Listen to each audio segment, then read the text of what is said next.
Innal ladzina qalu rabbuna Allah thumma istaqamu fala khawfun 'alaihim wala hum yahzanun. Sadaqallahul azim. Wa qala alaihi salatu wassalam, innallaha yu'ti ad-dunya liman yuhib wa man lam yuhib walakinna Allah la yu'ti ad-din illa liman yuhib. Wa kama qala alaihi salatu wassalam, Allahumma alhimna ma rashida umurina wa a'izna min shururi anfusina wa min sayyiati a'malina. Allahumma inna naj'aluka fi numurihim wa na'udzu bika min shururihim. Allahumma barik lana fiha. Allahumma arzuqna janaha wa habib ila ahliha wa habib salihi ahliha ilaina, amma ba'd.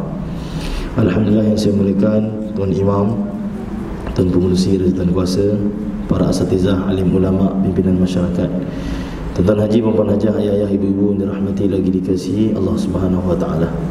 Pertama dan selamanya kita panjatkan syukur pada Allah. Dah malam ke-16 dah, masya-Allah. Para sahabat Nabi SAW bila masuk malam ke-16 dan separuh berlalu, maka mereka muhasabah diri mereka, berapa juzuk dah khatam, masya-Allah. Maka kita ambil pendekatan yang sama, kita tanya diri kita, berapa juzuk dah kita khatam, berapa kali dah kita khatam, ataupun berapa juzuk dah kita baca, masya-Allah. Kata Syekhul Hadis Muhammad Zakir rahmatullahi alaih dalam kitab Fadl Ramadan, sunnah dalam Ramadan ni tentang Quran ada dua.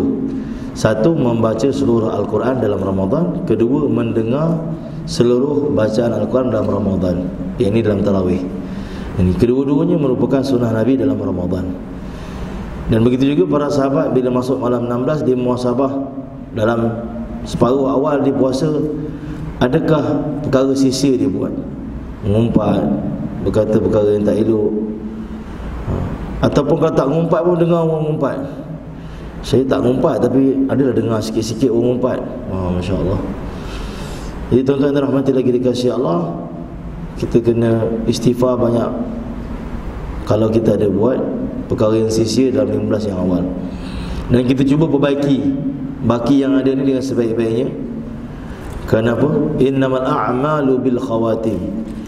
Amal itu Allah Ta'ala tengok pada pengakhirannya, masya-Allah. Maksudnya kita buatlah sampai habis. Jangan jadi setengah tabiat masyarakat yang mana awal Ramadan je dia datang tarawih, akhir-akhir dia tak pergi dah tarawih. Bahkan ada 3 amal yang kalau kita buat menguntungkan kita dalam Ramadan. Macam abang tadi Bung Faizal katakan, ada amal yang mana dapat pahala beribadah sepanjang malam. Kata Syekh kami, ada 3 amal ni terdapat dalam hadis, dan 3-3 ni kita usahalah untuk jaga. Pertama, sembahyang Isyak berjemaah. Kita usaha jaga sembahyang Isyak berjemaah, dapat pahala beribadah separuh malam.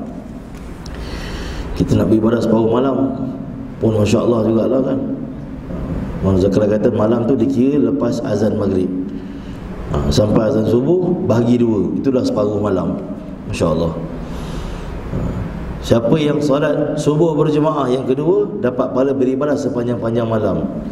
Yang ketiga, siapa solat tarawih bersama imam, dalam hadis yang sahih sebut hatta yansarif. Kalau mufti kita dulu Datuk Zul dalam syarah dia, dalam kitab dia tulis hatta yansarif, sehingga imam bangun nak balik. Masya-Allah. Imam bangun nak balik, baru kita balik. Jadi kalau kita tarawih, bukanlah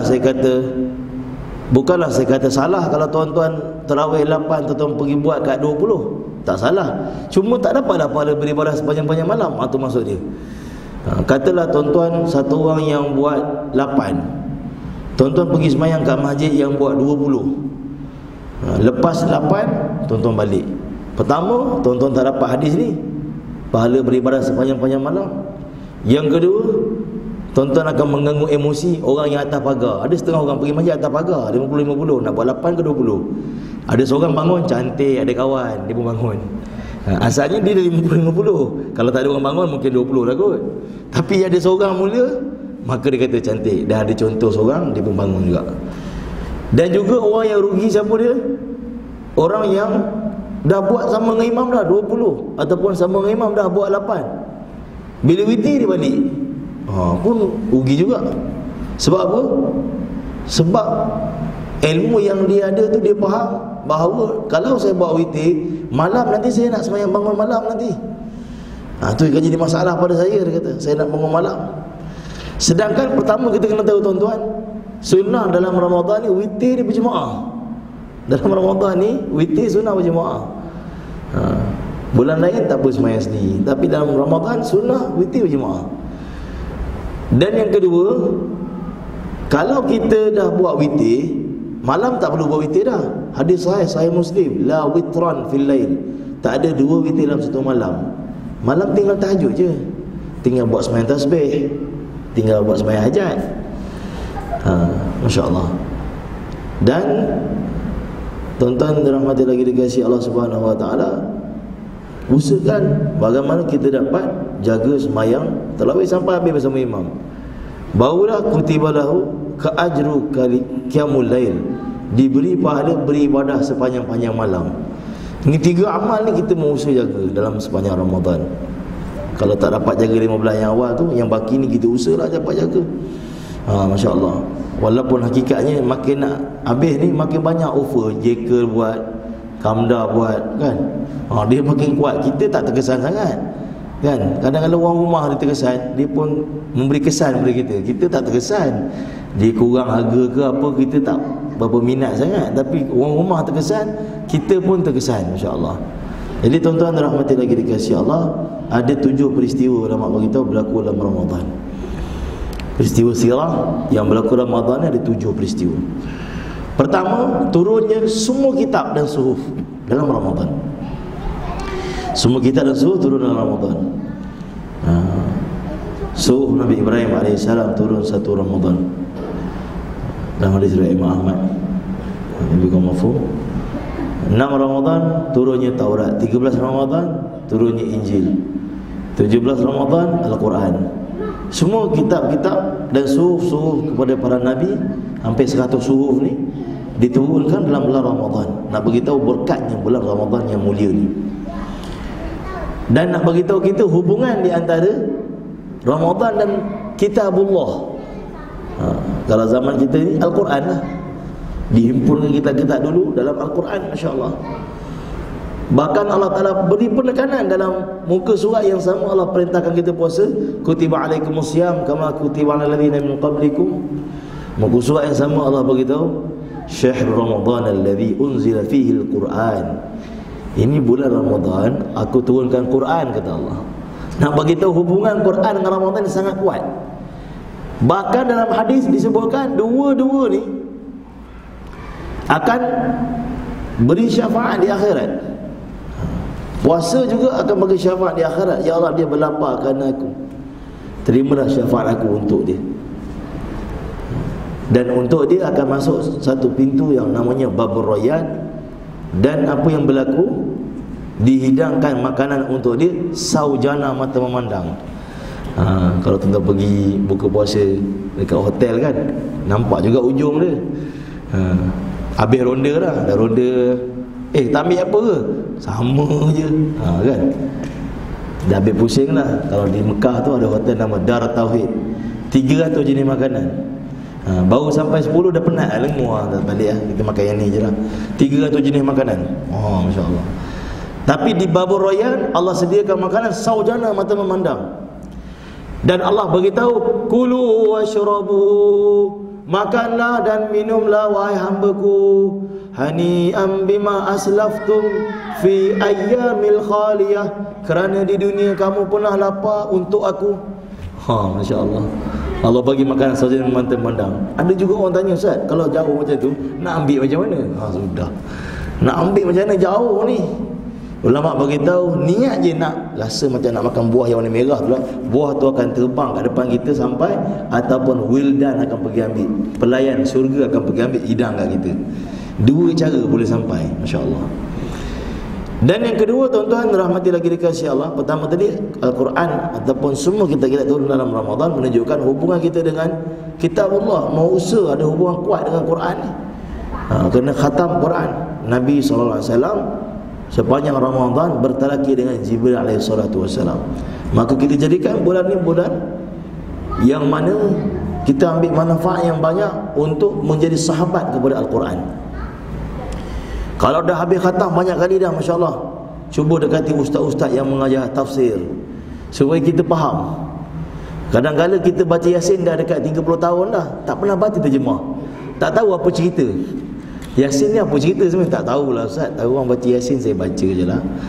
Tak tahu, tak pernah tahu apa cerita dalam Yasin ni. Habibun Najjar punya cerita, kisah orang mati, Allah Ta'ala bangkitkan di akhirat, ni semua cerita dalam Yasin. Tapi kita tak pernah tengok terjemahan, maka kita tak tahu apa cerita. Yang kedua, tuan-tuan yang mulia, yang berlaku dalam Ramadan ialah peperangan Badar Al-Kubra. Peperangan Badar ini juga berlaku dalam Ramadan, di mana tuan-tuan dirahmati lagi dikasihi Allah Subhanahu wa taala, ulama mengatakan bahawa perintah puasa turun pada akhir bulan Syaban tahun kedua Hijrah, dan kemudian perintah perang turun dalam tahun 2 Hijrah juga.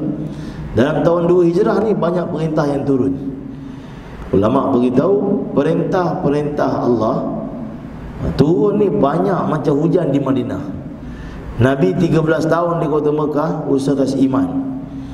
Tahun ke-10 kenabian berlakunya Amul Hazan, tahun kesedihan. Selepas itu Nabi diisyaratkan oleh Allah, diberi perintah semayang. Setengah ulama menyebutkan perintah semayang yang diberikan Allah pada Nabi ketika itu, setiap waktu 2 rakaat. Semua 2, subuh 2, zuhur 2, asar 2, maghrib 2, isyak 2, semua 2. Disempurnakan rakaat semayang tadi tahun 1 Hijrah, lepas Nabi hijrah Madinah, barulah disempurnakan. Zuhur jadi 4, asar jadi 4, maghrib tambah lagi 1 jadi 3, isyak jadi 4. Ini ulama beritahu. Asalnya semua 2. Sebab itu semua semayang sunat 2. Ulama beritahu. Tahun 1 Hijrah, tahun 2 Hijrah berlakunya peperangan Badar. Sahabat tahun tu baru mula-mula puasa. Sebelum tu sahabat puasa tak? Puasa, tapi bukan bulan Ramadan, hari Ashura. Orang Quraisy dia mewarisi amal Nabi Ibrahim, puasa hari Ashura daripada dulu lagi. Sebab itu ketika Nabi di Mekah, sebelum nubuah lagi, orang Quraisy dah puasa dah hari Ashura. Orang Yahudi juga puasa hari Ashura. Dan pada awal kenabian puasa Ashura ni wajib. Kemudian bila turunnya perintah Ramadan, maka Ashura dah tak wajib dah, jadi sunat. Perintah Ramadan turun, puasa Ashura jadi sunat. Dan tahun yang sama juga berlaku peperangan Badar. Peperangan Badar ni kisah peperangan yang panjang, di mana tuan-tuan yang mulia, Imam Bukhari rahmatullahi alaih memuliakan kisah perang Badar ni. Kalau tuan-tuan tengok dalam Sahih Bukhari, dia ada satu bab perang, dipanggil Babul Maghazi, bab perang. Imam Bukhari mulakan dengan kisah Babul Usyairah, kampung Usyairah. Kan jarang dengar kisah ni. Biasa dengar perang Badar terus je. Babul Usyairah, kampung Usyairah. Kampung Usyairah ni terletak 30 kilo daripada Madinah. Masih ada sampai sekarang. Tapi kalau pergi melawat pun bukan ada apa, tak ada apa dah sekarang. Tapi adalah kampung tu sampai sekarang, nama sama lagi, Kampung Usyairah. Kalau on the way kita pergi Mekah, kalau tak tidur lah, banyak jemaah tidur lepas berali. Kalau tak tidur akan nampak signboard Usyairah, belok kiri. Jadi di Kampung Usyairah ni apa cerita? Kafilah yang mana Abu Sufyan, kafilah ni apa maksud kafilah? Kafilah ni orang Arab kata 3 unta ke atas nak pergi bergerak berdagang, kafilah. Kalau seekor 2 tak panggil kafilah, 3 ke atas. Macam perang lah. Bawah 100 orang dipanggil Sariyah, atas 100 dipanggil Ma'rakah. Kalau Nabi ada, dipanggil Ghazwah. Tu beza dia. Bawah 100 orang Sariyah, atas 100 Ma'rakah. Kalau Nabi pergi, Ghazwah. Jadi kafilah ni, kafilah dagang yang Abu Sufyan bawa, jumlah unta dia 2,500 ekor. Dan semua ni membawa barang-barang harta orang Islam yang dirampas kat Mekah. Orang Islam bila hijrah ke Madinah, dia tinggal semua harta. Abdurrahman bin Auf tinggal semua. Tuan-tuan bayang dia punya kaya macam mana, dia tinggal semua sekali. Tu yang buat camp kan, daripada zero jadi hero. Tu Abdurrahman bin Auf lah. Daripada kosong, tak ada apa-apa. Sebab apa? Tinggal semua. Tinggal semua. Abu Jahal senyum sampai telinga. Dia tapau semua tuan. Habis semua sekali. Macam cerita Sadiq Sigaraga, dia ambil semua sekali tuan.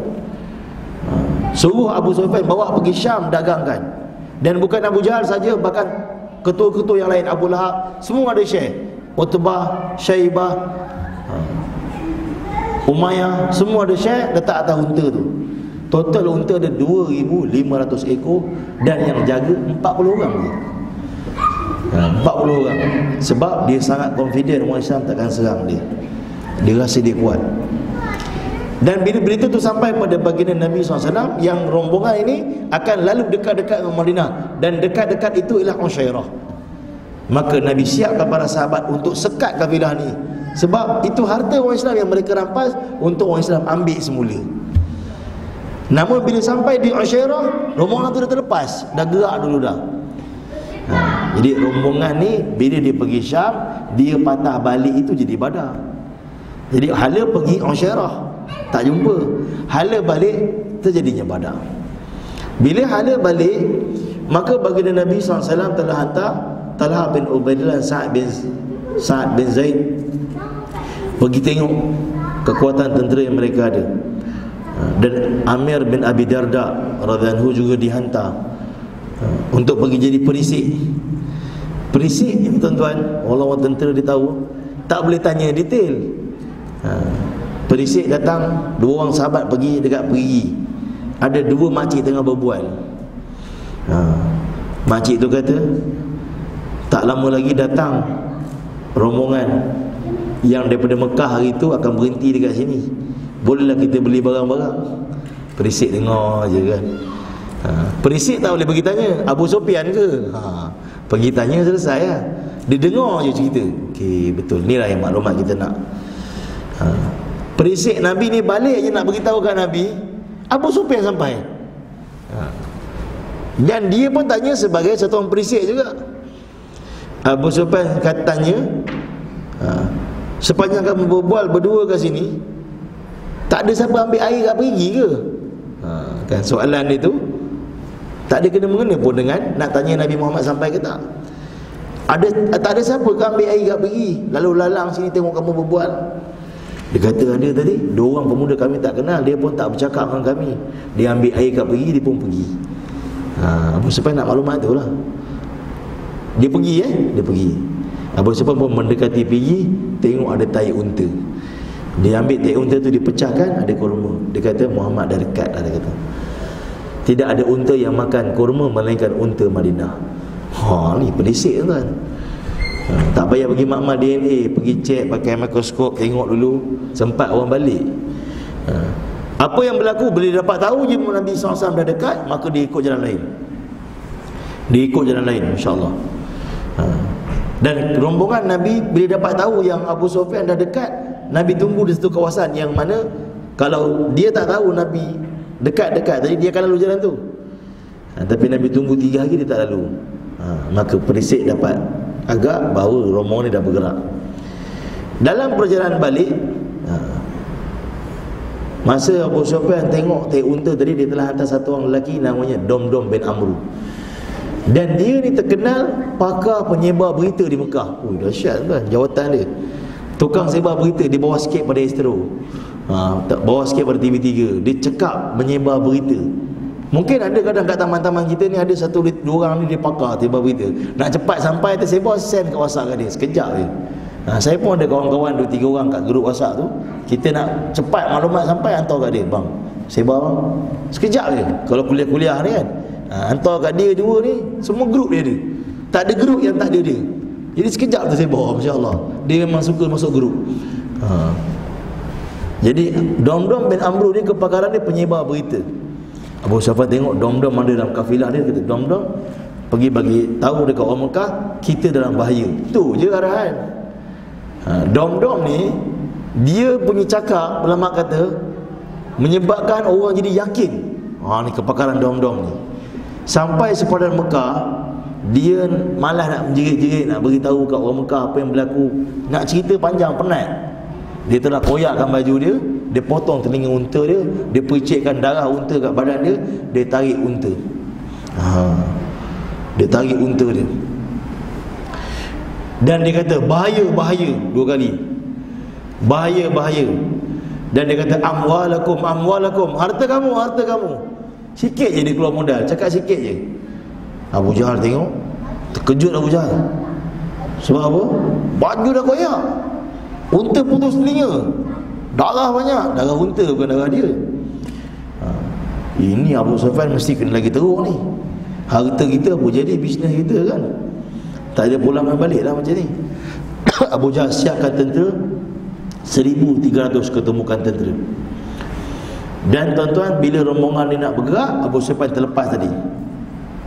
Bila Abu Sufyan terlepas, Masya Allah, Abu Sufyan hantar wakil pergi beritahu dekat Abu Jahal bahawa kami selamat. Jadi rombongan yang tadi daripada 1,300, 300 telah tarik diri. Termasuklah Hizam. Termasuklah Hizam, satu orang lelaki yang mana dia inilah yang paling tak setuju tentang pengulawan lembah Abi Talib. Dia orang bijak, antara orang bijak kat Mekah. Dia kata kita tak patut pergi sebab kita tak pernah ada masalah dengan Muhammad. 300 orang balik. Bila 300 orang balik, yang lain pun rasa macam nak balik juga. Macam saya cakap tadi kan, orang nak buat 20, dia buat 8. Bila dia balik, orang lain macam okey juga kalau balik Jadi orang lain pun fikir juga, sebab orang Arab ni pun bukan suka sangat perang. Yang tak puas hati sangat ni Abu Jahal lah. Jadi bila tengok 300 ni nampak macam memberi pengaruh pada yang lain, Abu Jahal fikir idea, macam mana nak buat ni. Sebab Utbah dah isytihar. Utbah kata Abu Sufyan selamat. Abu Sufyan tu menantu Utbah. Sebab Abu Sufyan kahwin dengan anak Utbah, Hindun binti Utbah. Menantu dia selamat. Dia kata menantu saya selamat, jadi kita baliklah. Dia punya tashkil tu, kita balik, maka orang lagi goyang rasa nak balik. Jadi Abu Jahal risau lah, ini kalau balik tak best lah. Kita dah memang tak puas hati lama dengan orang Islam ni, inilah peluang. Maka dia tengok ramai-ramai tu ada satu orang, Amir Al-Hadrami. Amir Al-Hadrami ni anak dia baru mati sebab dia serang sahabat dalam satu perjalanan. Sahabat bunuh dia sebab dia serang sahabat dalam perjalanan. Jadi Amir bin Hadrami ni sedih anak mati tak hilang lagi. Apa lagi Abu Jahal pergi ke Amir Hadrami, cucuk dia, ni kalau semua balik, macam mana nak balas dendam kematian anak kau? Cuba kau fikir sikit, dia kata. Kau tak sayang ke anak kau? Jadi Amir Hadrami ni lah yang telah potong semua barisan, pergi tengah-tengah sana, depan orang sebelum orang balik. Dia telah duduk kat tengah-tengah padang pasir, dia ambil pasir baling atas kepala dia. Orang kata, Amir, kau buat apa ni? Dia kata, tak ada siapa yang nak kesian dekat aku atas kematian anak aku, untuk tebus kematian dia. Jadi si ibu yang goyang tadi tu tak jadi balik. Dan telah bersama dengan Abu Jahal bergerak. 300 orang balik. 1,000 ketumbukan tentera, 1,000 ketumbukan tentera, 800 ekor unta, 200 ekor kuda. Dan dibawa juga bersama unta-unta tambahan untuk makan. Dan bersama mereka ada hampir 100 orang penari wanita dibawa, sebab keyakinan mereka akan menang.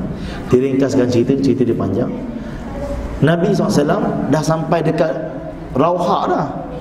Sebab asalnya nak sekat kafilah Abu Sufyan, dah tak jumpa balik. Dapat berita daripada perisik Nabi bahawa 1,000 ketumbukan tentera menuju ke Badar.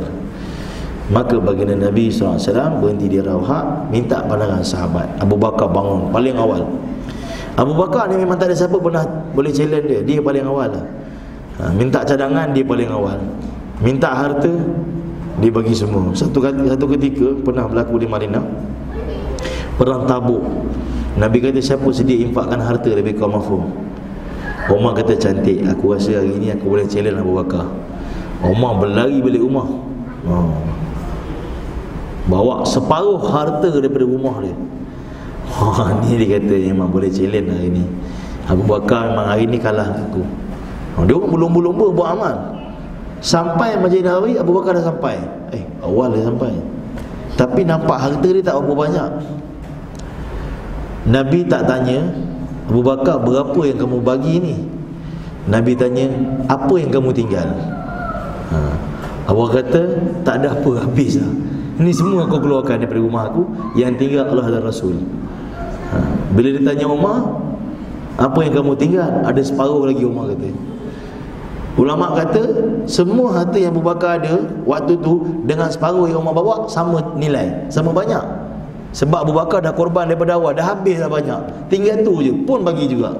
sehingga kamu makan baju kuning berbutangkan duri. Jadi sebab itu kata ulama, sahabat Nabi memang tak pernah boleh challenge Abu Bakar dalam amal. Bahkan semua umat ini pun tak boleh lawan Abu Bakar. Dia orang pertama beritahu Nabi, ya Rasulullah, kami sedia. Ali lalu bangun, kami sedia. Miqdad bin Amir ni kata Umar, lelaki yang kekuatan dia macam 1000 orang. Siapa beritahu? Umar beritahu. Umar pun macam 1000 orang juga. Umar iktiraf dia. Umar kata dia ni kekuatan dia macam 1000 orang. Sebab itu pernah satu perang diminta 2000 orang, Umar hantar 2 orang je, dia dengan Abu Ubaidah. Sahabat kata 2 orang je, aku minta 2000. Umar hantar surat, kekuatan 2 ni macam 2000 orang. Kekuatan amal dia, bukan kekuatan tenaga saja, amal dia macam 2000 orang.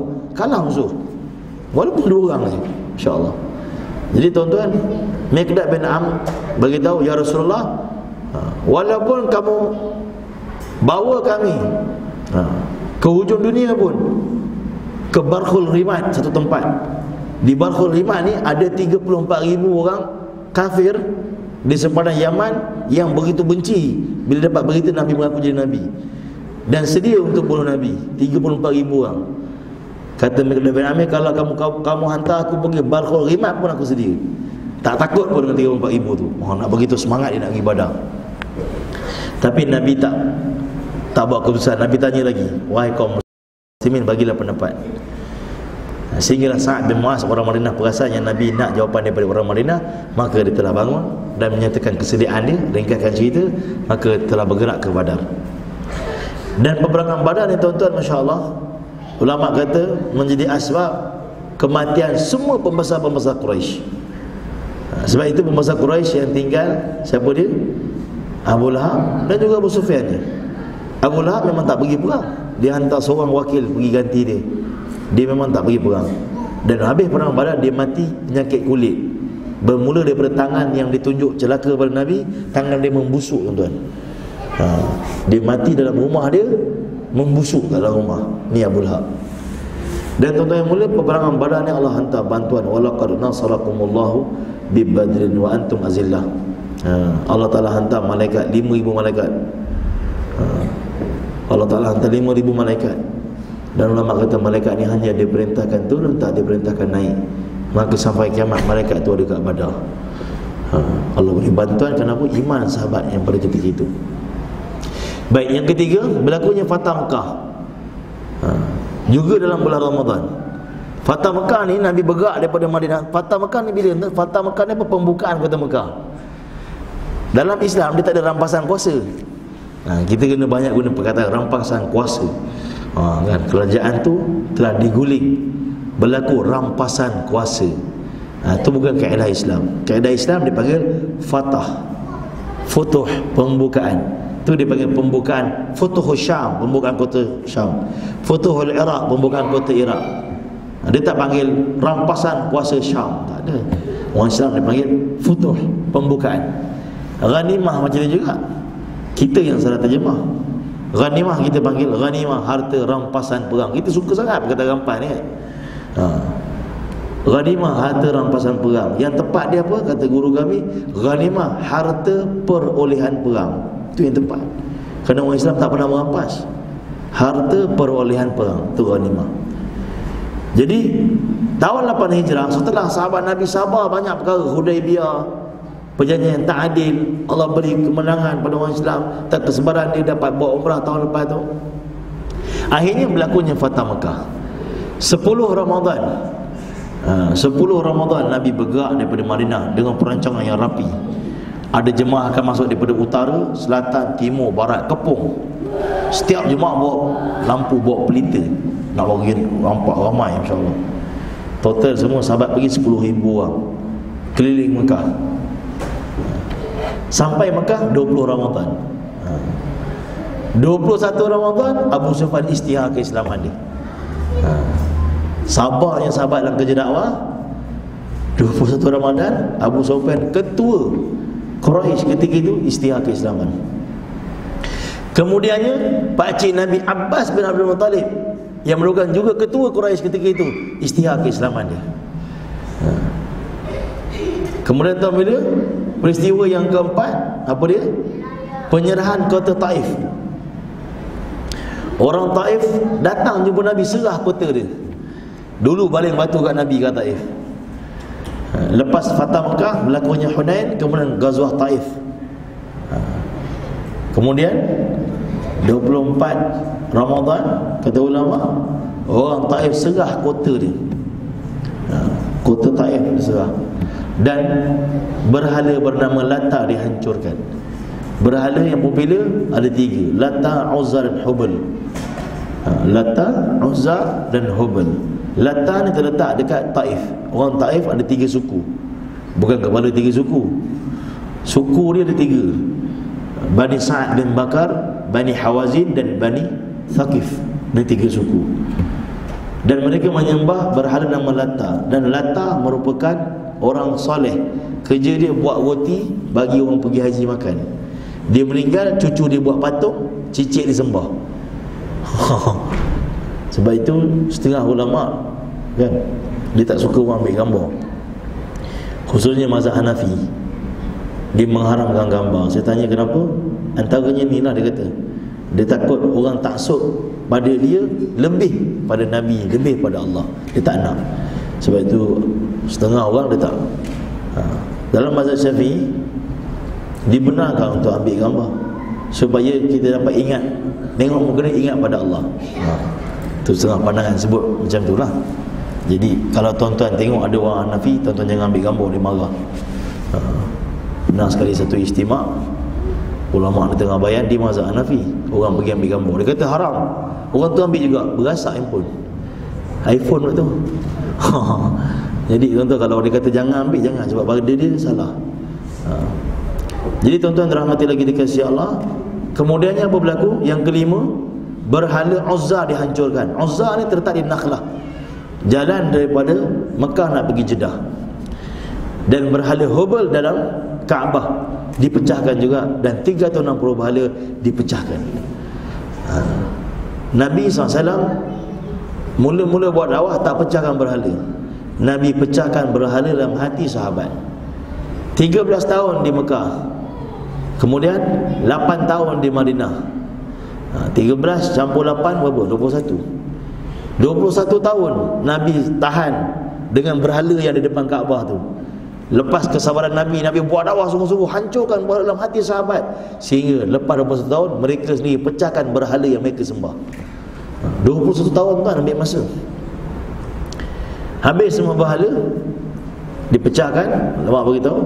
Seterusnya peristiwa yang berlaku dalam Ramadan juga, Islamnya orang Yaman. Peristiwa ke-6, Islamnya orang Yaman. Orang Yaman yang tahu, Nabi hantar mula-mula Muaz bin Jabal.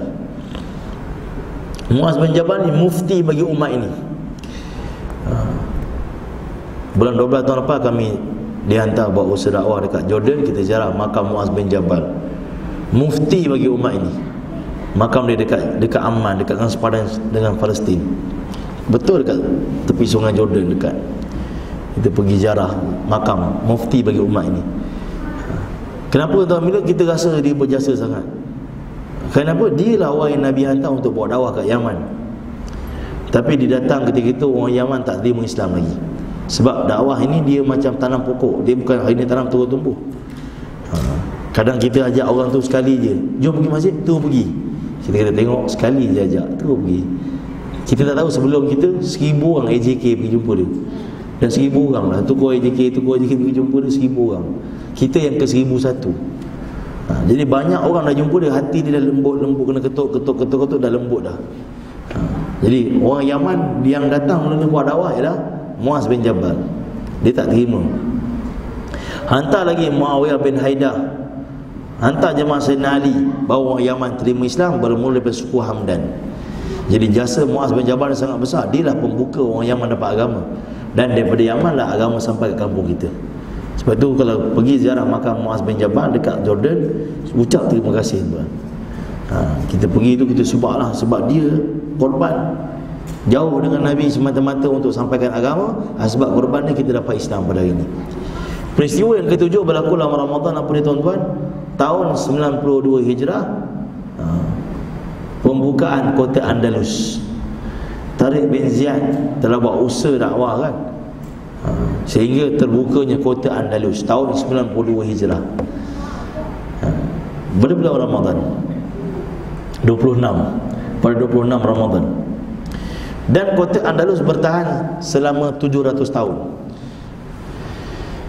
Hari ni kita rasa selesa tak dengan agama kita ada? Selesa. Semua surau ada kuliah, ustaz-ustaz banyak. Kita guling sini jumpa ustaz, guling sini pun jumpa ustaz. Buka TV, ceramah kat TV ada ustaz. Radio pun ada ceramah. Kitab-kitab agama dijual merata-rata. Berapa tahun kita dah Islam kat sini? 600 tahun. Andalus 700 tahun. Musnah, satu negara murtad tuan. Sebab itu kita kena buat usaha dakwah supaya nak kekalkan agama dalam diri kita dan keturunan kita. Dengan dakwah maka agama akan kekal dalam diri kita dan keturunan kita. Bila dakwah mati tuan-tuan, bila di negara yang hidup agama akan mati agama. Tahun lepas bulan 8 kami keluar dakwah di Uzbekistan. Uzbekistan negara yang melahirkan imam-imam hadis super power. Imam Bukhari rahmatullah alaih. Tak ada negara dalam dunia sekarang boleh lahirkan ulama sehebat Imam Bukhari. Melahirkan Imam Tirmizi rahmatullah alaih. Melahirkan ulama besar akidah kita Abu Mansur Al-Maturidi. Melahirkan imam bagi tarikat besar Imam Bakhur Naqsyabandi. Ini imam besar-besar kan, semua lahir kat Uzbekistan. Satu dunia datang Uzbekistan untuk belajar agama. Satu dunia datang Uzbekistan untuk belajar agama. Ada kolah wuduk yang kat Bukhara tu boleh ambil wuduk serentak 3,000 orang. Tuan-tuan boleh bayanglah besar mana masjid dia. 3,000 orang boleh ambil wuduk serentak.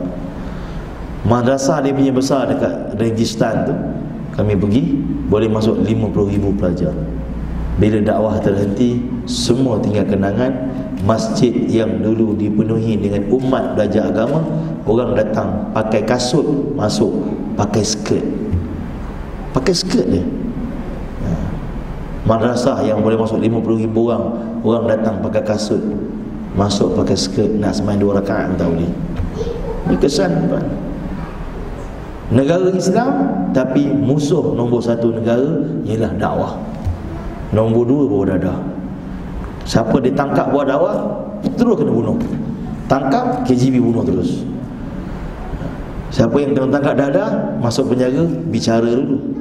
Terlibat dengan kerja dakwah, tangkap terus bunuh. Kau bayangkan. Kita tengok, kita nangis sebab kampung yang dulu melahirkan imam hadis super power, tapi hari ini telah menjadi musuh bagi agama. Sedangkan di Islam, dan mereka kebanyakannya tak tahu semayang. Kita panggil budak-budak yang belajar di Malaysia, budak Uzbekistan, 100 orang lebih kurang. Kita kumpul di Tashkent. Mungkin tuan-tuan terfikir juga macam mana ustaz buat dakwah, dah kata buat dakwah kena bunuh. Kita sewa resort tuan. Resort, kita tak sewa bilik. Kita tanya kat kaunter, resort ni ada berapa bilik? 30 bilik. Kami nak sewa 30 bilik. Awak boleh balik. Lagi 4 hari baru awak datang. Terkejut dia, tak pernah orang sewa macam tu. Kita kata kami nak privacy. Orang Malaysia tak suka, orang kongsi-kongsi tak suka. Oh, dia kata kaya orang Malaysia Dia tak tahu kita ada misi lain. 30 bilik sewa tuan. Kita 10 orang je. 30 bilik tu resort tu. Kolam renang ada 3 kolam renang. Resort. Kaunter kita suruh balik. Ini kamu cuti, public holiday. 3 hari. Kita panggil budak-budak yang belajar Malaysia, budak Uzbekistan, ajak dia masuk. Dia masuk 2 orang. Macam spy lah. Negara KGB lagi kencing pun takut. Ini bukan cakap kelakar, betul. Lagi kencing pun rasa takut. Sebab dia nak bunuh kita bila-bila je. Negara KGB, USSR, kumpul 100 orang tuan. Soalan pertama kita tanya, apa yang kamu dapat belajar kat Malaysia? Dia kata, kami dari kecil tak pernah tahu semayang, dan kami tak pernah semayang. Dan semua belajar tu belajar di Sunway College. Bila kami sampai Malaysia, orang Subang ajar kami semayang. Sekarang kami pandai semayang. Kita dengar menangis tuan. Satu dunia belajar agama dengan Imam Bukhari. Tapi orang kampung Imam Bukhari bila dakwah terhenti, tak tahu semayang. Orang Subang aja tak sebab kita dengar. Berapa besar pahala orang Subang kan? Ajar dia. Berapa banyak foreigner duduk kat Putrajaya? Berapa banyak foreigner duduk kat Malaysia? Yang kita anggap macam dia foreigner, kita buat tak tahu je. Sedangkan itulah peluang kita nak dakwah dia. Bila saya tengok, ish, inilah peluang dakwah rupanya. Pandai orang Subang dia gunakan peluang ni. Orang Subang pandai dia gunakan peluang ni. Akhirnya apa berlaku? Balik boleh semayang. Tapi bila kerajaan dia dapat tahu, kerajaan dia bagi amaran, semua pelajar kami yang belajar kat Malaysia jangan paksa semayang. Dia rasa macam pelajar dia dipaksa semayang, padahal tak paksa, kita ajar kan. Ini keadaan tuan. Bulan 1 kami dihantar buat dakwah pergi ke Scotland dan England, negara yang paling benci Islam. Tadi kita pergi negara yang paling kuat Islam dulu, sekarang kita pergi negara yang paling benci Islam. Ini bukan cerita orang, saya cerita saya pergi sendiri.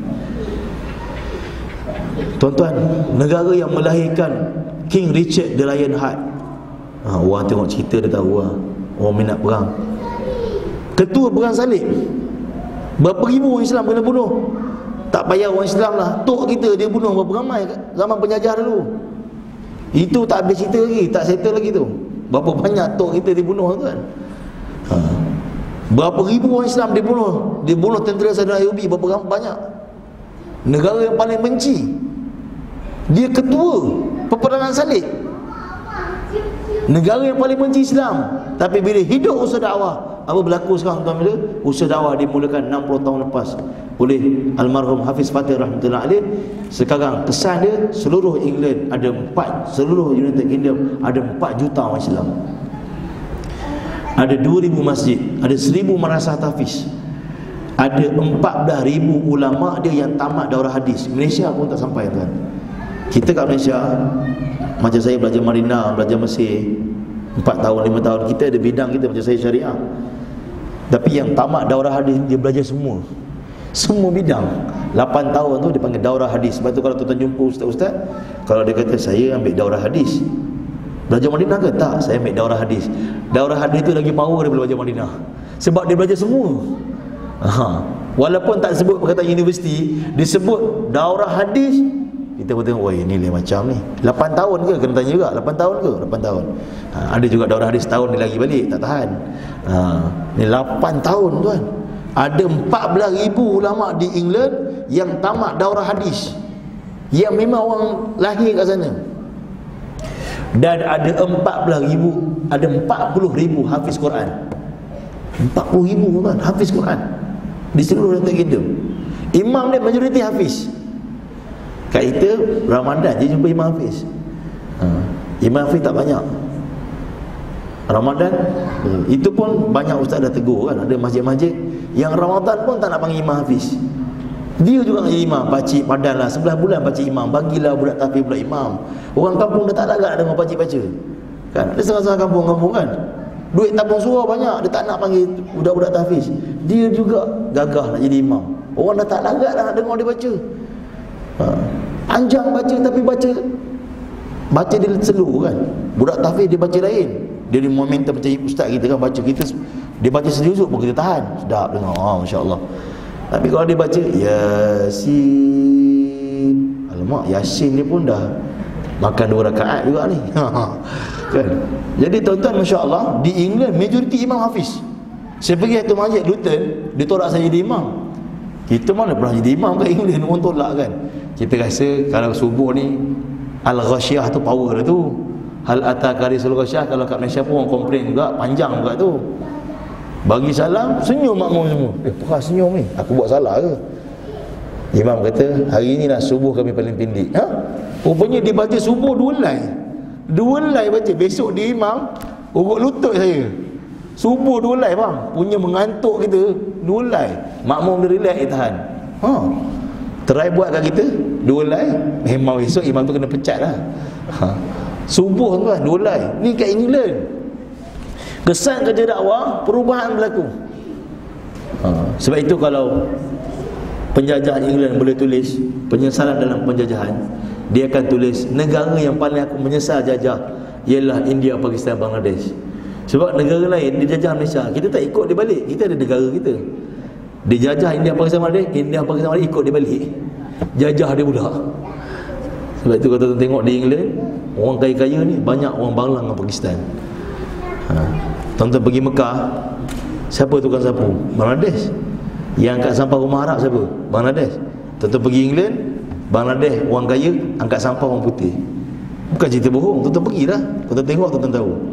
Boleh gelak ke tak boleh gelak? Kita rasa tak tahan nak tengok.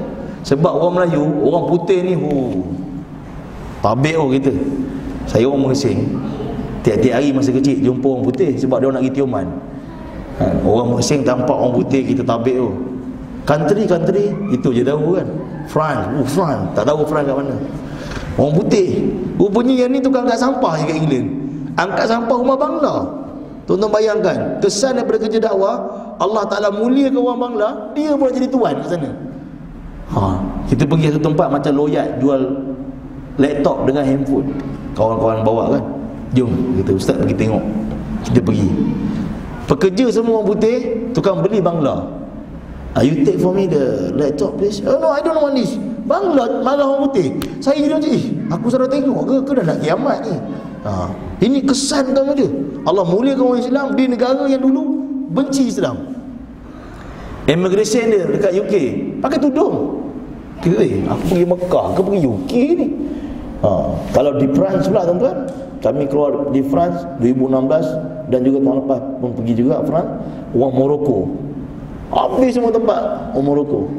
Dulu dia orang bunuh orang Morocco. Orang France ni dia jajah Morocco, dia bunuh orang Morocco, bunuh orang Tunisia. Sekarang orang Morocco hijrah pergi tempat dia. Sehingga kan apa yang berlaku?